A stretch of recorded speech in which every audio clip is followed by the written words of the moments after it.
just grouted this mosaic piece. What I do after I've grouted it is I use a toothbrush,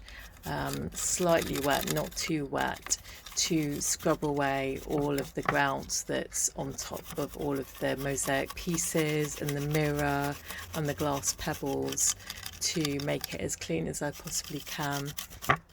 to make the piece finished and beautiful. And you just scrape round on top of all the ceramics to reveal, a bit like an archaeologist would, any pieces that you want to see, like the ceramics, the glass, the mirror, so you can make your piece stand out as well as possible, so that the grout is all removed apart from the bits that are in between all of the ceramics and glass, so that you leave the piece looking totally beautiful. This piece is made up of